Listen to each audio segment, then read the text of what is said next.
বেগম যে আলেমদেরকে সম্মান দেওয়ার কারণে তার সম্মান কমে নাই, তিনি আপোষহীন ছিলেন। এই জমানার শ্রেষ্ঠ মাজলুমদের মধ্যে তিনিও একজন ছিলেন। একজন সম্মানিত ব্যক্তিকে কত সম্মান করা হয়েছে, নিজের বাড়ি থেকে উচ্ছেদ করা হয়েছে, ঠিক না ঠিক জুড়ে বলেন? সন্তানদেরকে হত্যা করা হয়েছে, সব কিছু থেকে বঞ্চিত করা হয়েছে। এত কিছু করার পরেও তিনি যখন এই যে স্বৈরাচারী হাসিনা পতন হলো, তিনি জেল থেকে বের হয়ে আসলেন। আপনি দেখেছেন হাসিনার বিরুদ্ধে কোনো একটা হিংসাত্মক বক্তব্য বেগম জিয়া দেননি। ভদ্রতার চরম উৎকৃষ্ট একটা নমুনা। কথা বলেন ঠিক কিনা?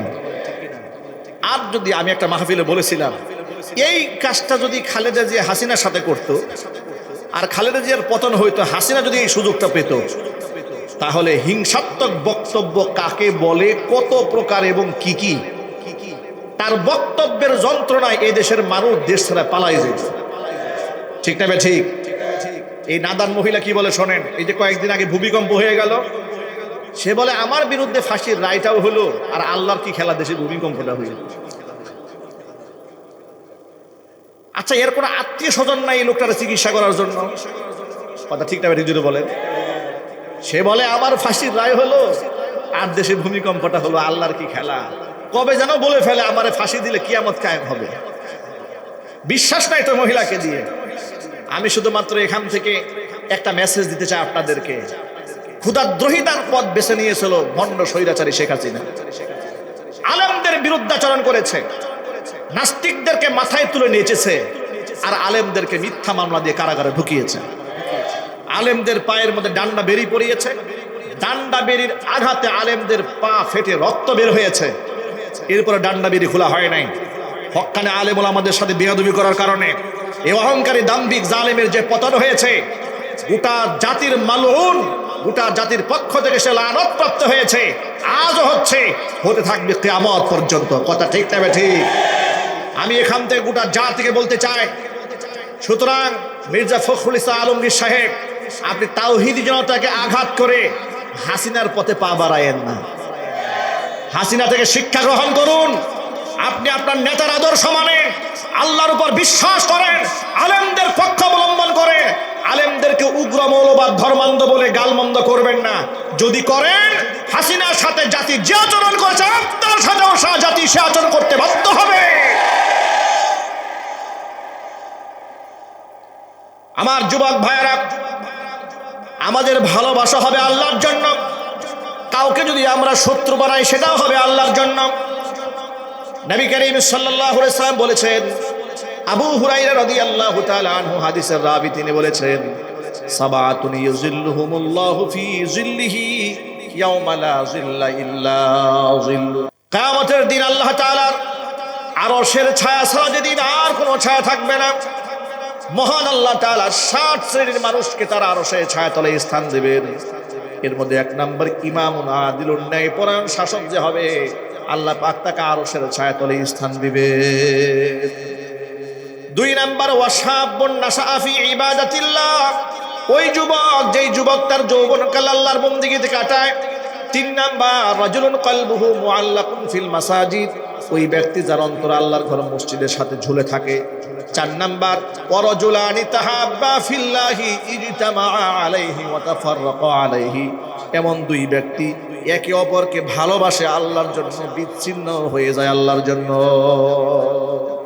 আমরা যদি কাউকে ভালোবাসি, কার জন্য ভালোবাসবো জোরে বলেন? আরো জোরে বলতে হবে। যদি সম্পর্ক ছিন্ন করতে হয়, কার জন্য করব? আল্লাহ পাকের জন্য করব। সুমামা ইবনে উসাল মক্কাতুল মুকাররমার কুফফারে কুরাইশদের সাথে এক মিত্রতাপূর্ণ সম্পর্ক ছিল, বন্ধুত্বপূর্ণ সম্পর্ক, ব্যবসায়িক সম্পর্ক ছিল। কেন? কারণ মক্কাতুল মুকাররমার মাটিতে কোনো কিছু ফলের আবাদ হয় না, পার্শ্ববর্তী এলাকায় আবাদ হয়। সিরিয়া, শাম, ইয়ামান, এই সমস্ত অঞ্চল থেকে মক্কায় খাবার আসে।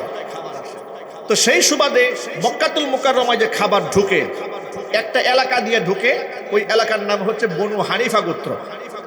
বনু হানিফা গোত্রের প্রধান ছিল সুমামা ইবনে উসাল।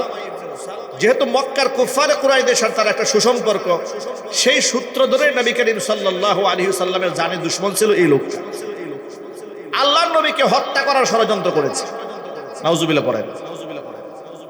আল্লাহর হাবিবকে হত্যার ষড়যন্ত্র যখন করেছে, সাহাবায়ে কেরাম সুযোগ বুঝে এই সুমামা ইবনে উসালকে গ্রেফতার করে মদিনায় নিয়ে গেছে। নবী করিম সাল্লাল্লাহু আলাইহি ওয়াসাল্লাম সুমামা ইবনে উসালের সামনে আসলেন, এসে বললেন, সুমামা তুমি আমার কাছ থেকে কি আচরণ আশা করো? সুমামা ইবনে উসাল নবীজিকে ডাক দিয়ে বলছেন, ও মুহাম্মদ, ইন কতালতানি তাকতুল দাদামিন, যদি আপনি আমাকে এখন হত্যা করেন তাহলে হত্যার যোগ্য একজন ব্যক্তিকে আপনি হত্যা করলেন। ওয়া ইন তুনিম আলাইয়া তুনিম আলা শাকিরিন, আর যদি আপনি আমার উপর দয়া করেন, ক্ষমা করেন, তাহলে আপনি একজন কৃতজ্ঞ ব্যক্তিরে ক্ষমা করলেন। আপনি আমার উপর দয়া দেখালে আপনার কৃতজ্ঞতা আমি ভুলব না। 3 নাম্বার, আপনি যদি টাকার বিনিময়ে মুক্তিপণ নিয়ে আমাকে বিদায় দিতে চান, আমি তাতেও রাজি। কত টাকা চান আমাকে বলেন, আমি দিতে প্রস্তুত। নবীজি সাল্লাল্লাহু আলাইহি ওয়াসাল্লাম তার কাছ থেকে কোনো কথাই গ্রহণ করলেন না, চলে গেলেন। দ্বিতীয় দিন আবার নবীজি এসে জিজ্ঞেস করলেন, ও সুমামা, তোমার কোনো বক্তব্য আছে নাকি? সুমামা বললেন না। প্রথম দিন যা বলেছে আজকেও সেম একই বক্তব্য, চলে গেলেন আল্লাহর নবী। তৃতীয় দিন সুমামার কাছে এসে আল্লাহর হাবিব বললেন, সুমামা, কোনো বক্তব্য আছে? সুমামা ইবনে উসাল বলে, মুহাম্মদ, প্রথম দিন যা বলেছে আজকে আমি আমার বক্তব্যে অটল আছি। আপনি আমাকে হত্যা করলে করতে পারেন, আপনি একজন হত্যার যোগ্য ব্যক্তির হত্যা করলেন, আর যদি আপনি আমাকে ক্ষমা করতে চান তাও করতে পারেন, আর মুক্তিপণ চাইলে সেটাও দিতে পারি। আপনি কি চান বলেন? নবী করিম সাল্লাল্লাহু আলাইহি ওয়াসাল্লাম কিছুই গ্রহণ করলেন না, বরং আল্লাহর হাবিব সাহাবীদেরকে বললেন, সাহাবীরা, সুমামা ইবনে উসালকে বিনা শর্তে মুক্তি করে দাও। সাহাবাইকা মনে মনে ভাবলেন, এত বড় কুখ্যাত একটা সন্ত্রাসকে বিনা শর্তে হুজুর আজাদ করে দিলেন। সুমামা ইবনে উসাল হুজুরের দরবার থেকে উঠে গিয়ে মদিনার এক বাগানে গিয়ে, সেখানে ছোট্ট একটা হাউস ছিল, সেই পানি দিয়ে গোসল করলেন। গোসল করে মসজিদে নববীর মধ্যে ঢুকলেন। ঢুকে আল্লাহর হাবিব সাল্লাল্লাহু আলাইহি সাল্লামকে বলেন, আল্লাহর নবী, বিগত 3 দিন আমি আপনার উঠা বসা, চাল চলন, মুআমালাত, মুআশারাত, আপনার বক্তব্য খেয়াল করেছি। আমার কাছে 3 দিনের আচরণে মনে হয়েছে আপনি কোনো সাধারণ মানুষ নন, নিঃসন্দেহে আপনি মহামানব। এরপরে তিনি ঘোষণা করে দিলেন, লা ইলাহা ইল্লাল্লাহ মুহাম্মাদুর রাসূলুল্লাহ। সুমামা ইবনে উসাল মুসলমান হলেন। মুসলমান হওয়ার পরে কি একটা বক্তব্য দিলেন শোনেন। তিনি বলেন, ও মুহাম্মদ, এই পৃথিবীতে আপনার চেহারার চেয়ে নিকৃষ্ট কোনো চেহারা আমার কাছে ছিল না, কিন্তু আজকের পর থেকে আপনার যে কোনো প্রিয় চেহারা দুনিয়াতে আমার কাছে আর একটাও নাই। আপনার শহর মদিনার চেয়ে নিকৃষ্ট শহর আমার কাছে একটাও ছিল না, কিন্তু আজকের পর থেকে মদিনার চেয়ে প্রিয় শহর আমার কাছে আর নাই। আপনার ধর্ম ইসলামের চেয়ে নিকৃষ্ট কোনো ধর্ম আমার কাছে ছিল না, কিন্তু আজকের পর থেকে ইসলামের চেয়ে মহাদামি মূল্যবান ধর্ম আমার কাছে আর একটাও নাই। এই বক্তব্য শোনার পরে হযরত ওমর পাশেই বসা ছিলেন। ওমর বললেন, ও সুমামা, আনতা হাব্বু ইলাইয়া মিন আবনাই, আল্লাহর কসম করে বলি, এতদিন পর্যন্ত রাস্তার একটা কুকুরের মূল্য আমার কাছে ছিল, কিন্তু তোমার মূল্য ছিল না। আল্লাহর কসম করে বলি, ইসলাম ধর্ম গ্রহণ করার পর থেকে তুমি আমার কাছে আমার নিজের ঔরজার সন্তানের চাইতেও প্রিয় হয়ে গেছো। ভাইরা আমার, সাহাবায়ে কেরাম রাদিয়াল্লাহু তাআলা আনহুম আজমাইন আমাদের জন্য আমলের উপমা, ঈমান ও আমলের নমুনা ছিলেন সাহাবায়ে কেরাম। ঠিক না ব্যাঠিক জোরে বলেন? সুতরাং অনেক সময় মাহফিল মঞ্চে বসে আমরা অনেক সময় রাজনীতিবিদদের সমালোচনা করি, অনেক সময় এই দেশের তথাকথিত বুদ্ধিজীবীদের সমালোচনা করি, লেখক সাহিত্যিকদের সমালোচনা করি। অনেক লোকেরা বলেন, হুজুর এগুলো বাদ দিয়ে সরাসরি কোরআন সুন্নাহর কথা কেন বলতে পারেন না? এগুলোও কোরআন সুন্নাহর বয়ানেরই একটা অংশ। ঠিক না ব্যাঠিক জোরে বলেন? কারণ আল হুব্বু ফিল্লাহ ওয়াল বুগযু ফিল্লাহ, কাউকে আমরা ভালোবাসবো তো আল্লাহর জন্য ভালোবাসবো, কারো প্রতি যেটা আমাদের ক্রোধ বাড়ে, ঘৃণা বাড়ে, সেটা আল্লাহর জন্যই বাড়বে। সুতরাং আমাদের বার্তা বড় স্পষ্ট, এদেশ তাওহীদি জনতার দেশ, এদেশ মুসলমানদের দেশ। এদেশে রাজনীতি করতে হলে আল্লাহ তাআলাকে, কোরআনকে, রাসূলকে সর্বোচ্চ সম্মান দিয়েই করতে হবে। তা না হলে ইতিহাসের আস্থা করে তোমরা নিক্ষিপ্ত হবে। আমাদের সর্বশেষ বার্তা এটাই যে আমরা এই দেশে বহু তন্ত্রমন্ত্র দেখেছি, যুবকরা অনেক বেনামাজি নেতাদের পেছনে ঘুরেছে। আমি আমার যুবক ভাইদেরকে উদাত্ত আহ্বান জানাচ্ছি, সকল ভাইয়ের প্রতি আমার একটা বিনীত অনুরোধ, আগামীর বাংলাদেশে আমরা কোনো বেনামাজি নেতার পিছনে আর ঘুরবো না, আমরা কোনো মুনাফেক নেতার পিছনেও ঘুরবো না। যারা কোরআনকে অবমাননা করবে, বাউলদের পক্ষ অবলম্বন করবে, ওই সমস্ত নাস্তিক বেঈমানদের পেছনে আমরা হাঁটবো না। আমাদের রাজনীতি হবে আল্লাহর জন্য, আমাদের সংগ্রাম হবে আল্লাহর জন্য, আমাদের বক্তব্য হবে আল্লাহর জন্য, আমাদের স্লোগান হবে আল্লাহর জন্য। যদি এই জন্য আমাদেরকে শহীদি কাফেলায় শামিল হতে হয়, শাহাদাতের পিয়ালা হাসি মুখে গ্রহণ করব, কিন্তু বাতিলদের সাথে আমরা আপোষ করব না। রাজি আছেন কারা কারা? দুহাত দেখতে চাচ্ছি। আল্লাহ যেন কবুল করেন, জোরে কোন আমিন। হাত নামান। এই দুনিয়াতে আপনি যার সাথে মোহাব্বত রাখবেন, পরকালে তার সাথেই আল্লাহ পাক আপনার হাসর নসিব করায় দেন। সুবহানাল্লাহ বলেন, একটু জোরে বলেন না সুবহানাল্লাহ। আমাদের হাসর আল্লাহ নবীর সাথে হোক, এটা আপনারা চান? সাহাবীদের সাথে হোক, এটা চান? হযরত আনাস ইবনে মালিক রাদিয়াল্লাহু তাআলা আনহু হাদিসের রাবী, আনাস ইবনে মালিক বলেন, নবীজির সাথে আমরা মসজিদ নববী থেকে নামাজ পড়ে একসাথে বের হলাম। ফরজনা মান নবী সাল্লাল্লাহু আলাইহি ওয়াসাল্লাম। নামাজ পড়ে বের হওয়ার পরে ফাজা আর রাজুলুন, জনৈক ব্যক্তি এসে হাজির হলো। ওয়াসালা, হুজুরকে প্রশ্ন করলো, মাতা তাকুমুস সাআ ইয়া রাসূলুল্লাহ, হে আল্লাহর রাসূল, কিয়ামত কবে কায়েম হবে? ফাসাকাটা, নবী চুপ হয়ে গেলেন, কোনো জবাব দিলেন না। সাহাবী আবার জিজ্ঞেস করলেন, আল্লাহর নবী, কিয়ামত কবে কায়েম হবে? আল্লাহর নবী চুপ থাকলেন। তৃতীয়বার আবারও জিজ্ঞেস করলেন, কিয়ামত কবে কায়েম হবে? নবী আবার তাকে বললেন, ফামা আদাত তালাহা, কিয়ামতের মাঠ তো বড় ভয়াবহ মাঠ। বারবার কিয়ামতের কথা জানতে চাও, আগে তুমি বলো কিয়ামতের জন্য তোমার প্রস্তুতি কি? সাহাবী বলেন, ও আল্লাহর হাবিব, কিয়ামতের জন্য অনেক নামাজ জমা করতে পারিনি, অনেক দান সদকা জমা করতে পারিনি, তবে আমি মন থেকে আল্লাহ এবং তার রাসূলকে বড্ড ভালোবাসি। হুজুর তখন বললেন, আল মারউ মা মান আহাব্বা ওয়া আনতা মাআল্লাযী আহাবাবাতা, অবশ্যই এই দুনিয়াতে যে যাকে ভালোবাসবে, পরকালে সে তার সাথেই থাকবে।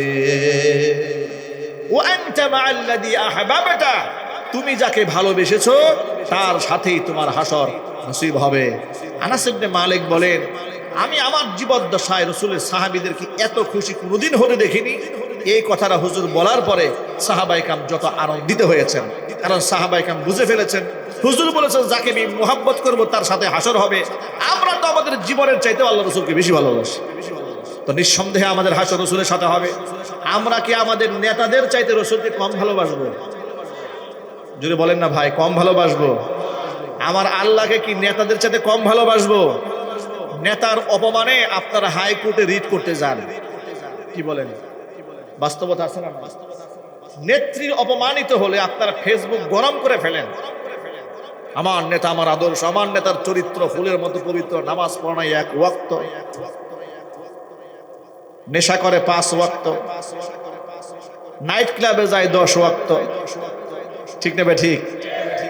একটু বিবেককে প্রশ্ন করেন, যা আমি নিজে নেতার জন্য এগুলো বললাম, আজকে যদি আল্লাহ না করেন আমার মৃত্যু হয়। এই যে বাংলাদেশে ভূমিকম্প বাড়তেছে দিন দিন, কি বলেন? এত ভূমিকম্প তো কখনো শুনিনি আমরা। কিয়ামতের একটা আলামত, নবী করিম সাল্লাল্লাহু আলাইহি ওয়াসাল্লাম বলেছেন, দুনিয়া ধ্বংস হবে না ততক্ষণ পর্যন্ত যতক্ষণ আমরা অধিক হারে ভূমিকম্প পৃথিবীতে না হবে। ভূমিকম্প শুরু হয়েছে, মাত্র 5.5 মাত্রা ভূমিকম্পে বাংলাদেশ কিভাবে কেঁপে উঠলো। মানুষ ইস্তেগফার পড়েছে, দুরূদ শরীফ পড়েছে। আর আমাদের দেশ থেকে পলাতক স্বৈরাচারী হাসিনা বলেছে, আমারও ফাঁসির রায় হলো আর দেশে ভূমিকম্প হলো। নাউজুবিল্লাহ পড়েন ভাইরা আমার। সুতরাং নেতার বিরুদ্ধে, নেতার স্বার্থে আঘাত লাগলে আপনি ক্ষিপ্ত হন, রাগান্বিত হন, মিজাজ খারাপ হয়ে যায়। আর আল্লাহর সামনে বিয়াদবি হইলে আপনি সুশীল সাজেন, ভদ্রতা দেখান, যে একটা কথা বলে ফেলেছে, আবুল সরকারকে একটু ক্ষমা করা যায় না। এরপর আবার নাস্তিকরা কি বলে শোনেন, তারা বলে যে আবুল সরকারের পুরো বক্তব্য 4 ঘন্টা শুনতে হবে। কেন শুনতে হবে? এগুলা পালাগান, এক পক্ষ আল্লাহর বিপক্ষে বলে, এক পক্ষ পক্ষে বলে, পরবর্তীতে এটা নাকি মিউচুয়াল করা হয়। কি আজীব যুক্তি! কত বস্তা গাঁজা খাইলে এরকম যুক্তি দেওয়া যায়? ঠিক না? জুড়ে বলেন। আচ্ছা, আমি যদি আপনাকে প্রশ্ন করি, এমন একটা পালাগানের অনুসরণ যদি করা হয়, ওই সমস্ত বুদ্ধিজীবীদের বউদের চরিত্র নিয়ে, চরিত্রের বিরুদ্ধে যা ইচ্ছা তাই বলা হয়, আরেক পক্ষ বুদ্ধিজীবীদের বউর পক্ষে কথা বলবে, বুদ্ধিজীবীরা মানবে? একটু জোরে বলেন না ভাই। মনে করেন আপনি, আপনাকে দিয়ে উদাহরণ দেয়, আপনার মাকে নিয়ে তার চরিত্র নিয়ে এক পক্ষ যা মনে চায় তাই বলবে, আরেক পক্ষ চরিত্রে সাফাই গাবে, এটার নাম পালা গান হলো। কি এটা করতে দেবেন? আরো জোরে বলেন। আপনি আপনার মায়ের সম্মান রক্ষার্থে, স্ত্রীর সম্মান রক্ষার্থে, আপনার বোনের ইজ্জত রক্ষার্থে এক পক্ষ তাদের বিরুদ্ধে বলবে, আরেক পক্ষ পক্ষে বলবে, পরে মিউচুয়াল করে ঠিক করা হবে, বরদাস্ত করেন না। কিন্তু আল্লাহ রব্বুল আলামিনকে গালি দেবে বাউলরা, আরেক পক্ষ পক্ষ কথা বলবে, পরে মিউচুয়াল করবে, এটা তাওহীদি জনতা মানবে? ভণ্ডামি করার জায়গা পাও না, ভণ্ডামি বন্ধ করতে হবে। বাউলদের পক্ষে দালাল, নাস্তিক, বুদ্ধিজীবী ফরহাদ মাজহার, তোমাকে সতর্ক করে দিয়ে বলছি, ডক্টর এনায়েতুল্লাহ আব্বাসীর ভাষায় বলি, তুমি যাও মানিকগঞ্জে, তোমার দাড়ি তাওহীদি জনতা কুদাল দিয়ে চেঁচে রাখবে। কথা ঠিক না ঠিক ছিল বলেন? আগামী 6 তারিখ হেফাজতে ইসলাম বাংলাদেশ মানিকগঞ্জে সমাবেশ ডাক দিয়েছে। মানিকগঞ্জে শানে তাওহীদ সমাবেশ ডাক দিয়েছে। আল্লাহ পাকের সম্মান রক্ষার্থে ইতিহাস সৃষ্টি হবে সেদিন। বাউলদের পক্ষে যারা অবস্থান গ্রহণ করবে তারা সোজা হয়ে যাও, একেবারে সিরাতে মুস্তাকিমে দাঁড়ায় যাও। আল্লাহর শান মান ইজ্জত রক্ষার্থে কোনো আপোষ বাংলার মুসলমান গ্রহণ করবে না। তোমরা বলো তাওহীদ জনতাকে উগ্রবাদ বলো, মৌলবাদ বলো, তোমাদেরকে সর্বশেষ বারের মতো আলটিমেটাম দিয়ে দিলাম। এরপর থেকে কোনো একটা বাউল, কোনো একটা ফাউল, কিংবা কোনো একটা বুদ্ধিজীবী, কোনো একটা রাজনীতিবিদ আল্লাহর নামের অসম্মান করবে, যেখানে গণধুলাই দেওয়া হবে সেখানে। পরিষ্কার বার্তা, একেবারে জীবন্ত মাটির নিচে পুঁতে ফেলবেন। সরকারকে বলছি, এদেশের তাওহীদি জনতা আইন হাতে তুলে নিতে চায় না, কিন্তু আইন হাতে তুলে নিতে বাধ্য করবেন না। যদি এই বাউল সরকারের, আবুল সরকারের যদি সঠিক বিচার না হয়, ফাঁসির মঞ্চে মঞ্চায়িত করা না হয়, পরবর্তীতে আইনের হাতে আর এদেরকে তুলে দেওয়া হবে না, এদেরকে যেখানে পাওয়া হবে সেখানে মাটির নিচে পুঁতে ফেলা হবে। দুনিয়াতে যার সাথে যার মহব্বত, পরকালে তার সাথেই তার হাসর হবে। আমরা বিশ্বাস করি আমাদের হাসর হবে আল্লাহ নবীর সাথে ইনশাআল্লাহ।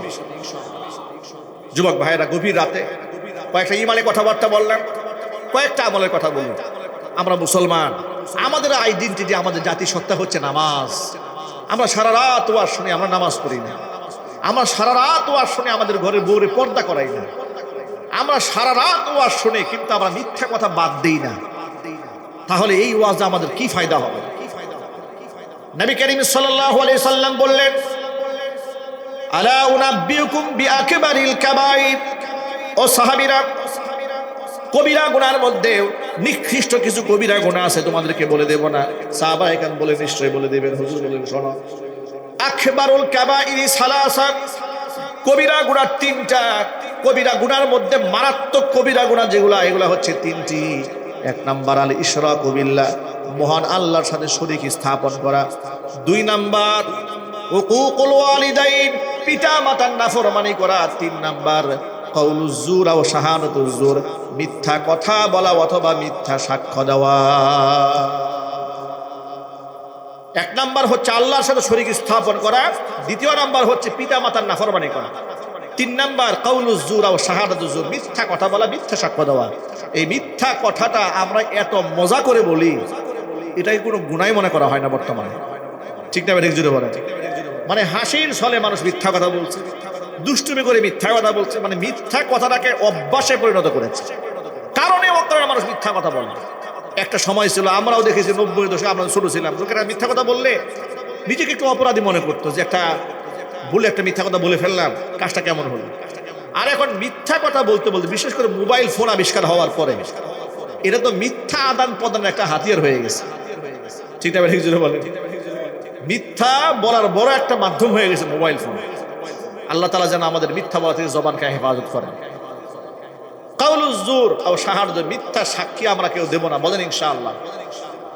পিতা মাতা আমাদের জন্য জান্নাতে যাওয়ার সিঁড়ি। বাবা মাকে আমরা নিয়ামত মনে করব। যাদের বাবা মা বেঁচে আছে, দোয়া করে আল্লাহ নেক হায়াত দারাজ করেন। বাবা মা যাদের দুনিয়া থেকে চলে গেছেন, আল্লাহ যেন জান্নাতুল ফিরদাউস দান করেন। বাবা মাকে মহব্বত করবো না ইনশাল্লাহ?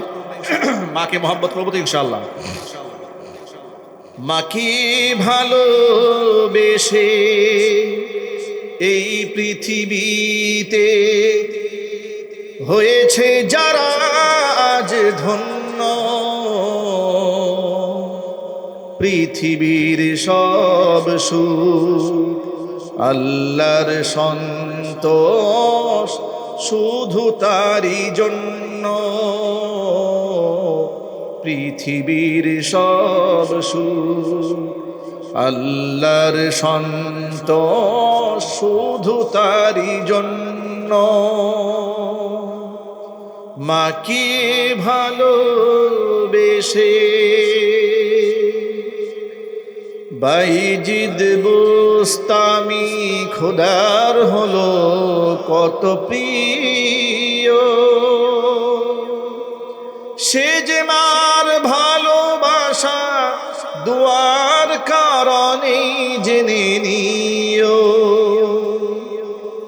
বাইজিদ বুস্তামি খোদার হলো কত প্রিয়,